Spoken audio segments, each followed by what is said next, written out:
کہ ائمہ اربع میں سے امام ابو حنیفہ رحمہ اللہ کا جو مسلک ہے وہ اقرب الی القرآن و سنہ ہے. میں نے جب اس پر تھوڑا سا تحقیق اور ریسرچ کی دیکھا تو امام ابو حنیفہ رحمہ اللہ کا جو مسلک ہے وہ اقرب الی القرآن و سنہ تھا. اس لیے میں نے اس کو قبول بھی کیا دل و جان سے، اور دلائل کی مضبوطی کو دیکھتے ہوئے میں اس کو اپنے لیے اوڑھنا بچھونا بنایا میں نے اور اس کو قبول کیا. دیکھیں امام ابو حنیفہ رحمہ اللہ جو ہیں وہ زمانے کے اعتبار سے بھی قریب ہیں اور علم اور عمل کے اعتبار سے بھی زیادہ ہیں، اور دیگر تمام کے تمام ائمہ اربعہ جو ہیں ان کی اس مقام اور مرتبے کو وہ مانتے ہیں. دیکھیں حضرت امام ابو حنیفہ رحمہ اللہ تو تابعی ہیں، اور اس کی مثال اس طرح سمجھیں کہ ماہ رمضان کا مہینہ ہے اور ایک آدمی چھت پہ بیٹھا ہے مسجد کی اور 10 آدمی اندر یعنی با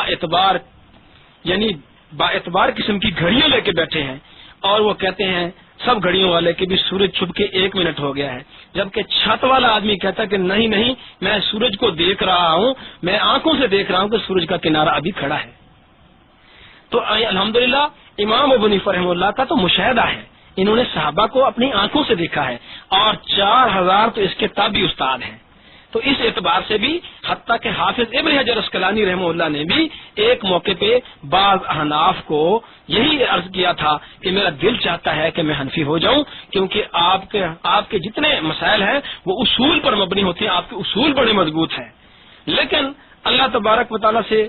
کوئی ایسا مسئلہ ان کے حق میں نہ ہوا، یعنی ان کو ایک خواب آیا اور ان کے نصیب میں نہیں تھا حنفی بننا. خواب کے اوپر ابن حجر اسقلانی رحمہ اللہ نے بھروسہ کر لیا اور حنفی ہونے کا انہوں نے اعلان نہ کیا، ورنہ انہوں نے اس کو تحقیق کرنے کے بعد، حالانکہ حافظ ابن حجر اسقلانی رحمہ اللہ حافظ الدنیا ہے، بہت بڑے عالم تھے شوافع میں سے، انہوں نے جب تحقیق کی دیکھا دلائل سامنے آئے تو امام ابو حنیفہ رحمہ اللہ کے مسائل کو اور دلائل کو اصول پر مبنی پایا. جب انہوں نے اس کو قبول کیا، اسی طرح امام طحاوی رحمۃ اللہ بھی جو شافعی تھے انہوں نے بھی ان دلائل کو جب دیکھا تو وہ اسی طرف رجوع کیا انہوں نے. تو امام ابو حنیفہ رحمہ اللہ کا جو مسلک در حقیقت ہے وہ ناسخ و منسوخ کے تقریباً بہت زیادہ ماہر ہے، تینوں ائموں سے زیادہ ماہر ہے، اس لیے ان کے سامنے تقریباً سب روایات ہوتی ہیں امام ابو حنیفہ رحمہ اللہ کے سامنے. تو اس لیے وہ ناسخ منسوخ کا خیال کر کے جب وہ فیصلہ کرتے ہیں، اور خصوصاً انہوں نے علماء کی کمیٹی کو بٹھا کے یہ بحث و تمیز کر کے جب یہ فیصلے کیے ہیں تو تقریباً وہ بالکل جچے تلے ہیں اور جو اقرب الی القرآن و سنہ ہے. میں نے اس لیے اس مسلک کو یقیناً کامل بھی سمجھا، اور یہ یقیناً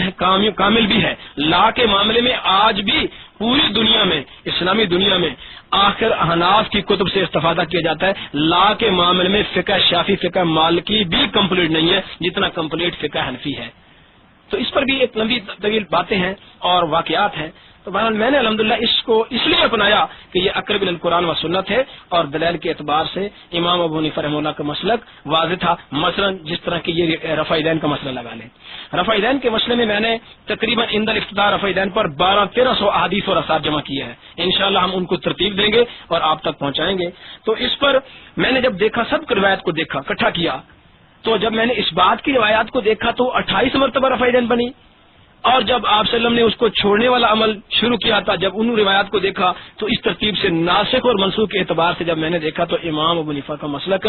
یقیناً اعلیٰ درجے کا پایا اور نصوص کے مطابق پایا. اس لیے میں نے اس کو اپنا لیا. یقیناً میں جو اپنے مسلک کو بدلایا تھا میں نے وہ بھی اسی پر اس بات رفع یدین جو انسائکلوپیڈیا آف اس بات رفع یدین خالد گرجاکی کی کتاب ہے اس کو دیکھا، اس میں 400 روایات تھی، وہ متاثر ہوا. اس وقت میں سکول پڑھتا تھا، ان کا جلسہ ہوا اور اس میں یہی باتیں آئی. تو بہرحال میرے خیال میں اس سوال کا جواب اتنا مختصر کافی ہے، یہ کافی لمبا تھا بلکہ. اور سوال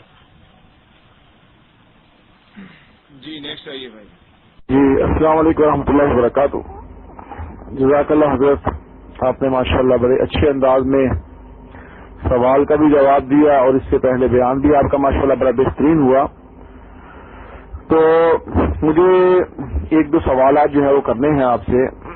اور حضرت مولانا محمود عالم صفدر صاحب اگر ساتھ میں تشریف فرما ہیں تو میں یہ چاہوں گا کہ آپ بھی تھوڑا سا اس حوالے سے بتا دیں اور وہ بھی اس حوالے سے جو ہے وہ تھوڑی سی گفتگو فرما دیں، کیونکہ یہاں پہ اکثر جو پال ٹاک پہ پراپوگنڈا ہوتا ہے یہاں پہ جو طالب الرحمان آتا ہے، ہم یہاں پالٹاک والے جو ہیں